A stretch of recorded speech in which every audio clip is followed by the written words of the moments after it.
Hey friends, welcome back to more Reddit stories about entitled people, crazy people, and everything in between, so let's get right into it. Don't want to pay for the work done? Have a dead yard. In 2008 or 2009, I had recently lost my job, and was having to do odd jobs on Craigslist just to get by. I recruited a friend to help me do the various odd jobs since he was in a similar situation. We pooled our resources and cobbled together enough equipment to do landscaping work, along with other odd jobs that you'd hire manual labor for. We were both young, like early 20s, and didn't really know when we were getting scammed or fooled. We got a call on one of our ads to go do some landscaping work for a guy who happened to live about a mile away. Awesome. We don't have to spend much on gas, but we will have to sacrifice our Labor Day weekend to do the job, since it was a large job. The guy asked us to put in a raised bed that essentially wrapped around his entire house. Imagine a house in a newly built subdivision that has a smallish yard and a few trees. He wanted the bed to be built with landscaping bricks, and wanted us to copy a style that his neighbor had done. Cool, no problem. We try to discuss payment, but he keeps giving us the runaround. Because we were in a desperate situation, we got fooled into doing the work with no agreed upon labor fee. This was our mistake, one that was never made again. We were just happy to have some work. We spent 2 full days working our butts off in the middle of summer, not really knowing what we were getting paid. We were using our tools, truck, and time grinding away, but we kept wondering why this guy was acting so shady. Finally, on day 3, near the end of the day, I'm fed up with the runaround and knock on the door and confront the guy about payment. He starts getting all aggressive and starts threatening us with non-payment, which immediately escalates the situation. I grab my friend and bring him into the argument. After about 30 minutes of arguing, the guy decides he will pay us $70 for the work. Yeah, $70 to split between us after 3 days of labor. Cool, screw us, right? We loaded up our truck with the tools, then waited for the guy to come out with our cash. This guy comes out with a huge wad of cash, but proceeds to still only hand over $70. We collect our money and grab our last item, a tarp. We had been using a large tarp to put weeds, grass, and extra dirt on to make our lives easier, since we didn't have a wheelbarrow at the time. The accumulated mound on this thing had to have been 4 feet high. We drag it into the middle of his front yard and dump the tarp. This is the first you. He was begging us not to do it. We load up and peel out, because, angry youngsters. Now for the revenge. My friend's mom was a real landscaper. She heard our story and offered up some excellent revenge advice. Take the backpack sprayers we had, fill them with a warm saltwater mix, then ride over and spray his yard. We planned to do this about 2 months later. When the time came, we executed the plan late at night, around 2 a.m. We parked down at the pool parking lot, walked down to his house, and absolutely bombed this dude's yard. We came back about a month later and everything was dead or dying. Flowers, grass, small trees, all of it. With the guys that are doing your yard work, your yard. Yeah, they definitely made a big mistake by not discussing payment beforehand, and it should have been a red flag right off the bat that the guy was avoiding it. Had an incredibly frightening experience last night and wanted to know if anyone here has ever had a similar encounter. So last night I was at a classmate's house working on a group project we have due tomorrow. I live in an apartment in the town where our university is located, and my classmate lives at his parents' house, which is in the foothills just outside of town. In order to get to the house, you have to drive along a relatively secluded and narrow 2-lane road for about 5 to 6 miles. We started working on the project at about 6 p.m. and I ended up hanging around for a while after we finished our working. So I left his house pretty late at about 11 and started down the road back towards town. I didn't realize how tough it would be to navigate the road at night. There were no streetlights and the road was unkept and riddled with potholes. On top of this, I had no cell service, so I had to drive very slowly to make sure I didn't blow out one of my tires, since I had to use my spare a couple of weeks back. I figure I was about 3 miles from the house when I rounded a tight corner and saw a pickup truck with the camper shell parked diagonally across the road. The manner in which it was parked completely impeded my path, and I couldn't drive around it because there was a gully on both sides of the road. The only way for me to go at this point was backward, where there was a pull-off that I could use to turn my car around. At first, I couldn't see inside the cab, but when I turned on my high beams, I saw that there was a man slouched over in the driver's seat, his head resting against the steering wheel as if he had been knocked out after a bad accident. I immediately sensed something was wrong. The way his car had just coincidentally come to rest in a position that totally blocked the road was a big red flag for me. I had heard stories of people playing dead in the road as a way to lure unsuspecting people out of their cars so they could rob them. I decided, f this and elected to go back to my classmate's house and explain what was going on. I threw the car into reverse and kept my eyes darting back and forth between my rear view and the truck. I looked and saw that I was almost to the pull-off where I could turn around. When I looked back, my heart skipped about 5 beats. The man who had been slouched over in the driver's seat was now walking at my car at a hurried pace, while a few other men jumped out of the camper shell and started moving towards me as well. I panicked and accelerated backwards into the pull-off, which messed up the undercarriage of my car pretty bad. As I put it into drive, the guy was already at my passenger side door, tugging on the handle, which, thank the Lord, was locked. I only caught a brief glimpse of him, but his face appeared to be scabbed and leathery, definitely a meth head or some sort of drug abuser. I sped away and didn't slow down at all until I reached the house, constantly checking my rear view to see if they were following. Thankfully, they didn't tail me, and when I reached the house, I explained what had happened to my classmate and we called the cops.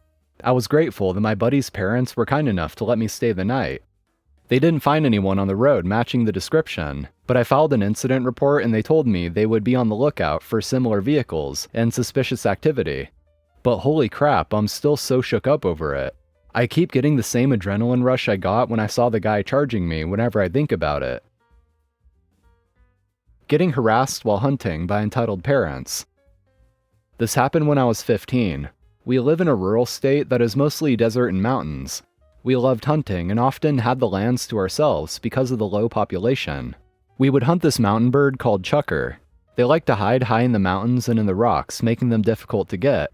At the time, we had 2 hunting dogs. They would flush the birds and retrieve them for us. They were good boys. Anyways, my dad and I had just had a successful day and gotten 4 birds each, which is rare. We were both tired and coming down from the mountains. We saw our truck and there was another parked right next to us. There was a family with 2 little boys standing next to us. We nod to them and start watering the dogs. This is when it starts. The entitled mom points at my rifle and asks, "What do you got that for?" I have social anxiety, so I'm taken aback. My dad answers for me. "We hunt." Her look turns ugly. "You can't hunt here, my children are playing." My dad is good with this sort of thing, so he says, "We can, and we were just leaving." She points at our shotguns that we rested against a boulder while we take care of the dogs. "Those are a bad influence to my children and murdering innocent animals," she said. One of her little boys comes to the entitled mom with the dad. He tugs her sleeve and points to my hat. "Cowboy," he said. I get why he said that. My dad and I like to use the cowboy hats to keep the sun out of our eyes, and they make great signals. The entitled mother says to her little boy, "We don't like cowboys here because they are bad." The entitled dad glares at us and says, "You can't hunt here. And anyway," he points at me, "your son is too young." This makes me mad and I say, "Look, I got my license at 12, the legal age. I am allowed to hunt." By now I had figured out she's probably an activist. She says, "I'll call the police. You're illegally murdering innocent creatures and threatening us." My dad was taken aback. I say to both of them, first, hunting is legal in the state of Nevada. This is a hunting area. Second, there's no phone service here, so good luck. Third, I'd get a game warden. And lastly, how are we threatening you when our guns are against a boulder? The mother stamps her foot and yells, "What if my kids wanted to see the birds you killed?" I say, "If you want to drag them up 2 miles over rough terrain, be my guest. They're an invasive species anyways." My father pulls off his hunting vest and jacket and throws them in the bed of the truck. His shirt has some marks of blood on it. The entitled dad sneers, "You can't do that." I just wanted to go home. The dogs have already jumped into the truck, and we needed to clean the birds and put away the shotguns. The entitled dad studies me and grabs the red tail feather I had found and put in the band of my hat. "You'd wear a part of a dead animal in your already offensive hat?" I yell back, "Who is this hat offending?" My dad looks startled at my outburst. I remember this vividly. My dad looks at the entitled dad. "Can you give back my son's feather?" The entitled dad sneers and throws it on the ground. I don't know what he was expecting, it just softly landed. I pick it up and put it in my vest. The other 2 children come running down the hill. They see our hats and say to the entitled mom, "Mommy, look, cowboys." Then the worst thing happens. They see our shotguns and run to them. This was already messy enough. The oldest, maybe about 8 if I remember correctly, grabs my dad's shotgun. Thank God we unloaded them. My dad thinks fast and yanks the shotgun out of the kid's hand. The entitled dad is mad. My father says, "It's a gun, he could get hurt." I don't remember much of the dialogue after this point, but eventually we are able to leave. I do remember the entitled mom tried to call the police, but couldn't get phone service. Try to lecture me, get arrested. It all started when I was picking up my daughter from school. I parked on the street with the driver's side of the car on the street side and the passenger side near the sidewalk. Important. The kid I was picking up has her car seat behind the driver's seat, so I had to stand in the street to buckle her in. Then I opened the driver's door, got in, and reached for the door to close it. I had almost closed it, it was only a little ajar, when a Honda Civic plowed into it so hard that the door sliced into the Civic's bumper.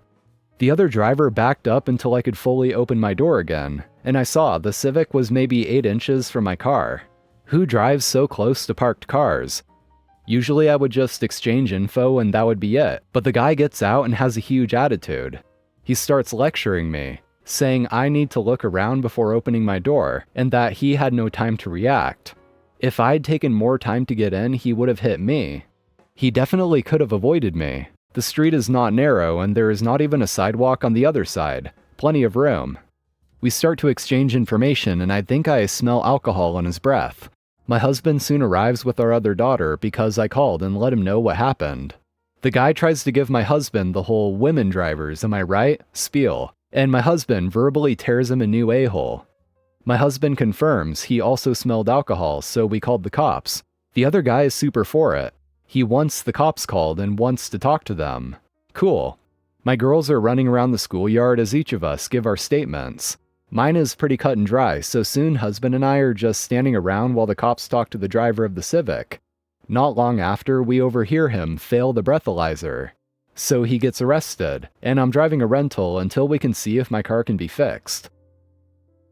Alright, well thank you for watching everyone, I appreciate it. Be sure to drop a like if you enjoyed and subscribe to the channel if you haven't already. So have an amazing day, take care, and I'll see you all next time.